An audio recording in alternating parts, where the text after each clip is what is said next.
नमस्कार, उदय मोती ब्लॉग से मैं उदय कुमार सिंह चौहान आपका स्वागत करता हूं। मेरे यूट्यूब चैनल उदय मोती ब्लॉग को आप सब्सक्राइब करिए और बेल आइकन दबा दें, जिससे आपको आगे की जानकारी आपको मिलता रहे। हम आपको मोतिहारी के बारे में, मोतिहारी लोकसभा के बारे में हम आपको बताएंगे। तो चलिए शुरू करते हैं। मोतिहारी लोकसभा के बारे में शुरू से जब से गठन हुआ है और पूर्वी चंपारण कैसे बना, इस बारे में भी हम आपको बताएंगे। तो चलिए इस लोकसभा के बारे में हम शुरू करते हैं।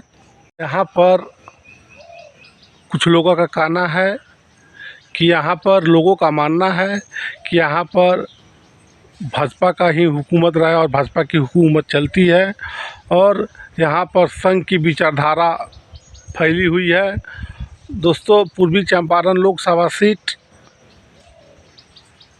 बहुत ही महत्वपूर्ण सीटों में गिनती होती है और भाजपा को गढ़ माना जाता है और यहाँ संवादियों की भी यह भूमि रही है। इन दिनों पूरे देश में 2024 को लेकर, लोकसभा चुनाव 2024 को लेकर तैयारी चल रही है। इसी क्रम में इस सीट के बारे में, लोकसभा चुनाव के बारे में बताता हूं और बताऊंगा। तो 2024 में इस सीट पर राधा मोहन सिंह ही चुनाव लड़ेंगे, ऐसे लोगों का कहना है। और मित्रों, इस सीट पर लोकसभा चुनाव की तैयारी भी हो चुकी है शुरू, लेकिन महागठबंधन के उम्मीदवार का भी कोई अता पता नहीं है। महागठबंधन का उम्मीदवार का कोई अता पता नहीं है और महागठबंधन से कौन से दल किस समय चुनाव लड़ेंगे ये भी अभी तय नहीं है। लेकिन ये तय है कि यहाँ से भाजपा का यहाँ उम्मीदवार होगा। तो इस पूरी तैयारी जो लोकसभा चुनाव है पूरे देश में शुरू हो गई है, पूरी तैयारी देश में लोकसभा की, लेकिन महागठबंधन की तैयारी यहाँ पे अभी नहीं दिख रही है। मित्रों, यहाँ इस सीट पर भाजपा काफ़ी मजबूत मानी जाती है। इस मजबूती के लिए यहाँ के श्रेय यहाँ के सांसद राधा मोहन सिंह को जाता है। इस मजबूती का श्रेय भाजपा के कार्यकर्ताओं को जाता है। यहाँ बता दें कि यहाँ पूर्वी चंपारण में नील की खेती हुआ करती थी और नील के खेती के लिए यहाँ पे हमेशा आंदोलन होते रहे हैं। और यह एक उर्वर भूमि है। यहाँ पे किसानों को उर्वरक से भरपूर यहाँ पे भूमि है। उपज काफ़ी देती है। यहाँ पे धान, गेहूँ, मक्का, मकई यहाँ बहुत मात्रा में उपज होता है, उपजाया जाता है यहाँ के किसानों को द्वारा। जिस समय यहाँ नील की खेती होती थी तो यहाँ पे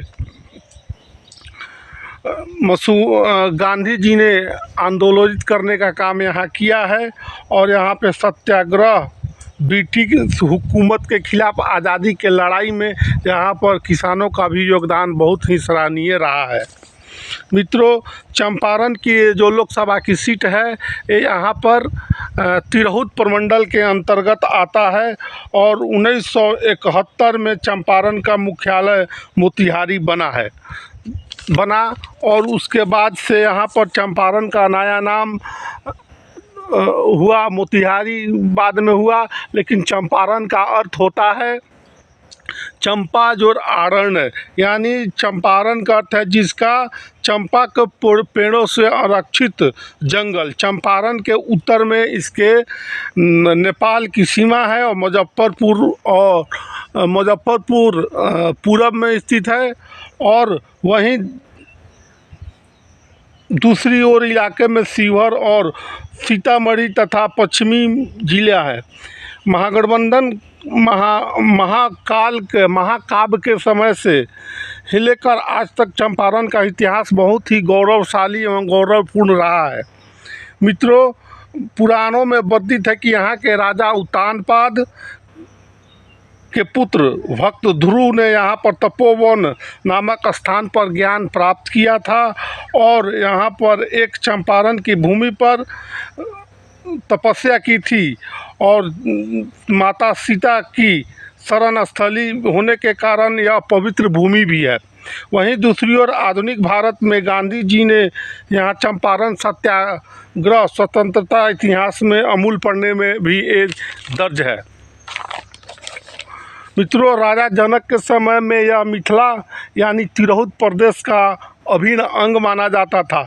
लोगों का ऐसा विश्वास है कि जानकीगढ़ भी इसको कहा जाता है। राजा जनक के मिथिला की प्रदेश की राजधानी भी यह रही है। बाद में यहाँ 6ठी शताब्दी में बजी के साम्राज्य का हिस्सा बन गया। भगवान बुद्ध ने भी यहाँ अपना उपदेश यहाँ दिया था, जिसके बाद में यहाँ पे 3री शताब्दी ईसा पूर्व में प्रियदर्शी अशोक ने स्तंभ लगवाए, जो आज भी यहाँ मौजूद है, इस लोकसभा क्षेत्रों में मौजूद है। गुप्त वंश और पाल वंश के पतन के बाद चंपारण पर कर्नाट वंश का अधीन हो गया, स्थापित हो गया मुसलमानों के अधीन होने तक, तथा उसके बाद में यहाँ के स्थानीय क्षत्रपों का सीधा शासन यहाँ पे रहा है। भारत के स्वतंत्रता संग्राम के समय चंपारण के ही एक स्वतंत्रता सेनानी, जो कि भारत के ही एक चंपारण के स्वतंत्रता सेनानी राजकुमार शुक्ल के बुलावे पर महात्मा गांधी अप्रैल 1917 में मोतिहारी आए और नील के फसल के खिलाफ लागू कानून 3 कठिया सत्याग्रह का सफल प्रयोग किया। आज़ादी के लड़ाई में यह नए चरण की शुरुआत थी। हालांकि चंपारण के परसिमन के बाद 2008 में पूर्वी चंपारण के वजूद में यह लोकसभा सीट आया, और इसके बाद में पूर्वी चंपारण में केंद्रीय कृषि मंत्री राधा मोहन सिंह ने यहाँ 2009, 2014 और 2019 में लगातार 3 चुनाव जीतने का काम किया है। और उसकी सक्रियता को देखकर यहाँ पे पूर्व केंद्रीय कृषि मंत्री राधा मोहन सिंह जी की सक्रियता को देखकर लगता है कि 2024 में भी वही पार्टी के उम्मीदवार होंगे और उनको बनाया जाएगा। ऐसे जानकारों का कहना है कि उनकी बढ़ती उम्र इस कार्य में उनको बाधा उत्पन्न कर सकती है, टिकट दिलाने में कुछ परेशानी हो सकती है। लेकिन वह लेकिन आप कहिएगा जिस कर्मठता से पार्टी के कार्यों में अभी वो लगे हुए हैं, कार्य कर रहे हैं, उनको टिकट मिलने में उम्र बाधा नहीं बन सकती है। मित्रों, वह पूरी तरह से स्वस्थ हैं, पार्टी के उत्थान के लिए और दिन रात वो मेहनत कर रहे हैं। वहीं दूसरी ओर पिछले यूपी विधानसभा चुनाव में माननीय उप मुख्यमंत्री योगी आदित्यनाथ एवं यूपी सरकार को 2022 में उन्होंने विधानसभा चुनाव में प्रभारी बनकर उनको दोबारा सरकार बनाने में, मुख्यमंत्री बनाने में अहम योगदान दिया है।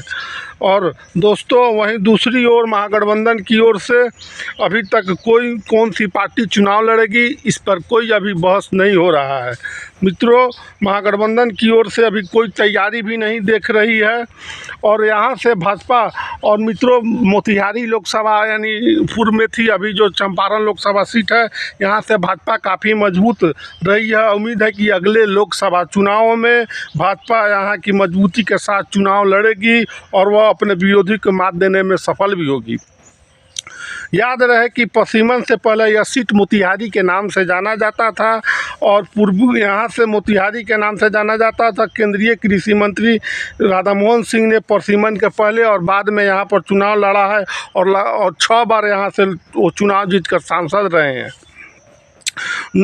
अब तक यहाँ चुनाव हुए 9वीं लोकसभा, 11वीं लोकसभा, 9वीं लोकसभा, 13वीं लोकसभा, 15वीं लोकसभा, 14वीं लोकसभा, 17वीं लोकसभा चुनाव में राधा मोहन सिंह ने यहाँ जीत हासिल किया है और उम्मीद है कि वह 2024 में एक बार फिर भाजपा की सीट से, भाजपा के टिकट से राधा मोहन सिंह फिर यहाँ से उनको उम्मीदवार बनाएगी और जीत दर्ज करेगी।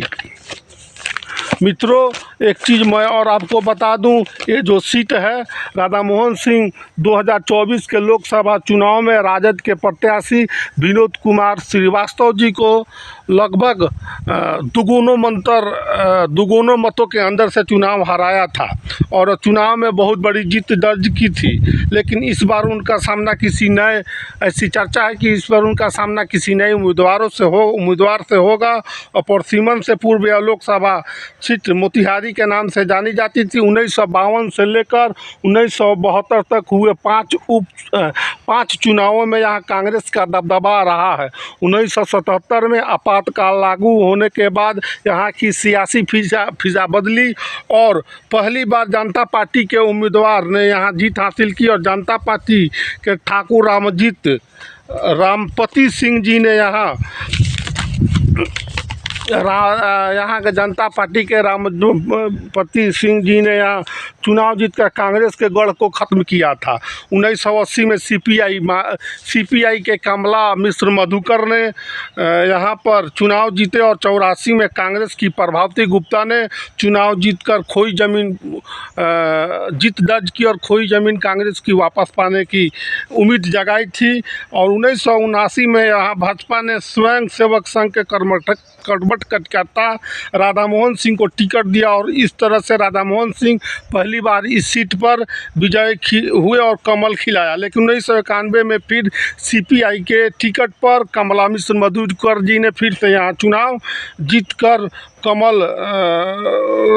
जीतकर आए और कमल को थोड़ा सा बैक किया दोस्तों। पर 1996 में राधा मोहन सिंह ने फिर से इस सीट पर बाजी पलट दी और फिर से 1998 को चुनाव में भी राधा मोहन सिंह ने फिर से कमल खिलाने का काम किया। मित्रों, 1998 में यहाँ से चुनाव में मोतिहारी लोकसभा चुनाव में 1998 में मित्रों 1998 में यहाँ से रामा देवी ने राष्ट्रीय जनता दल के चुनाव पर टिकट लड़ा और यहाँ पर चुनाव जीत की। 1999 के अटल लहर में भी भाजपा के यहाँ से टिकट पर राधा मोहन सिंह जी ने जीत हासिल की और जीत हासिल कर कमल खिलाने में कामयाब रहे। 2004 में फिर इस सीट पर राजनीतिक हवा बदली और राजद के ज्ञानेंद्र कुमार चुनाव जीते और जीतने में कामयाब रहे। 2008 में लोकसभा में परसिमन होने के बाद यहाँ की फिर सीट बदली और यह सीट पूर्वी चंपारण के नाम से जानी जाने लगी और इस सीट पूर्वी चंपारण सीट यह अस्तित्व में आया। इसके बाद से अभी तक हुए चुनाव 2009, 14, 2019 में राधा मोहन सिंह ने भाजपा का कमल खिलाने का काम किया है और इस लोकसभा सीट में 6 विधानसभा सीटें आती हैं जो कि हरसिद्धि